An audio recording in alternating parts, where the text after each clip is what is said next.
Refreshing. In society today, everyone is concerned about having the most. The most number of houses, number of cars, clothing, jewelry, the list goes on and on. But one thing that people don't think about having the most of is water, and clean water, in fact. Now, let's look out in our audience here today and take a look at hands. Who thinks that we have a lot of water in the world? Well, I should see everyone's hands up because we have a ton of water in the world. In fact, we have 326 quintillion gallons of this stuff. And of that, 98% is trapped in our oceans. So we are left with 2% of clean water that's available for human use and consumption. But of that water that we have remaining, 1.6 of the entire world's water supply is trapped in the polar glaciers and ice caps, and 0.36 is trapped in underground wells and aquifers. So that leaves us with this number of gallons of this stuff, or 0.036% of the entire world's water supply. And that water needs to be enough to sustain this number of people that are living in the world. And this number is constantly growing and changing. Many people think that water is a renewable resource, but we're actually using up fresh water so fast that we can't replenish what we're using. So this is becoming a major problem. Water is actually a really finite resource. Because we want to just clean and conserve the water, we actually want to take this a step further. We want to actually use the water to solve many of the world's problems. So let's think about this. When you think about first world and third world countries, you think about what's the difference between these? Think about African countries. They have a lot of poverty, violence, and disease, and a lot of these problems can be solved because they're using clean water. So let's look at how clean water could solve the problems of poverty, violence, and disease. First of all, let's look at disease. In Africa, there are 30,000 deaths each week from waterborne illness, and 90% of these deaths are in children under the age of 5. There's a very low chance that a mother will not lose one of her children. Deaths from waterborne illnesses kill more people each year than any form of violence, including war. So disease would definitely be decreased if we had clean water for all of the places in Africa. Secondly, let's talk about violence. Well, women in Africa have the job to go and get clean water to bring it back for their family, to provide for them. So the way that they get this clean water is by walking miles and miles each day, sometimes up to 50 miles to get clean water to bring back for their family. And they are very tired while they are doing this. And in addition, they're carrying heavy jugs of water. So this makes them very prone for assault. And actually, the time that a woman is most likely to be sexually assaulted in Africa is while they are going to get clean water. So if there was clean water that was accessible for people in a village or in a refugee camp in Africa, then the amount of violence that there was and sexual assault would decrease dramatically. In addition to that, let's look at poverty. Because women are forced to go and try and get clean water to bring back for their family, they don't have very much time at home to take care of their children or to get an education or to let their children go to school so their children can get an education. Therefore, there are a lot of uneducated people there, and if there was clean water available, the free time that people had would allow them to go and get an education to better their society as a whole. How can we ask a third world country or a refugee camp to try and become a part of a first world or a modern society when they are spending 40 billion hours each year just trying to get clean water? My name is Lydia, and I'm an industrial engineer at Georgia Tech. Industrial engineers have to optimize complex systems. We have to be able to solve problems, being able to save money for people, be able to make things run faster. And so that's the way I can help, is to help find a problem like the clean, dirty water, and try to find something to help solve this problem.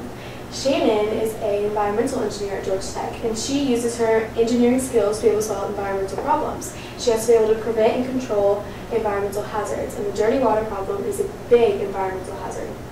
There are actually two ways to be able to solve this whole dirty water problem. The first is to transport water from an area of clean water and transport it to another area that doesn't have clean water. The second way is to be able to take the dirty water and make it clean. Obviously, the best way to be able to do this is to transform the dirty water and make it clean. This is the cheapest way, this is the best way to do it. This can solve so many more problems, the problems that we talked about earlier. Take a look at this refugee camp.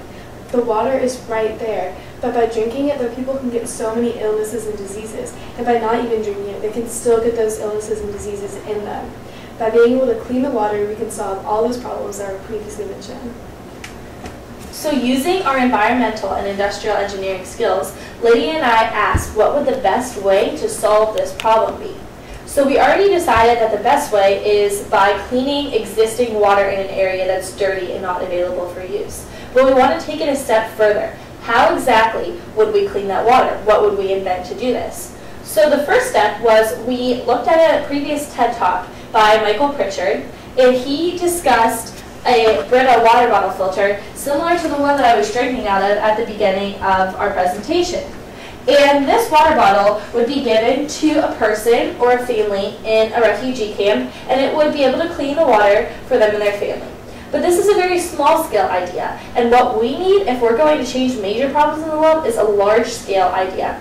So we looked at a diagram of how a reservoir is taken and water is purified through it. So this is a basic diagram of how water is purified. So it begins by water being in this reservoir, and then it proceeds to a flocculation tank, proceeds to a sludge collector, and then a filtration, and then a filtered water storage. However, if we were to apply this kind of diagram to a village in Africa, we would not need the filtered water storage because the water could run back right out into the river where the people could collect it and take it to their homes and to their families. And we also would need a sludge collector that could be stored there for a long period of time until sludge could be removed. So something that would store like a hazardous waste kind of material. So we looked at this, and we looked at what cheap materials would be to do this, and what accessible materials would be to do this, and what it would be easy to explain to people in a refugee camp or a village so that they would be able to implement this kind of design into their society.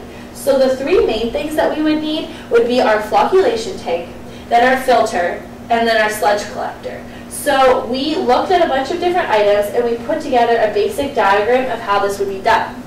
And this would be done through using a mill that was used in the 19th century type of thing that would be able to use the water and bring it through, and this would act like the flocculation tube.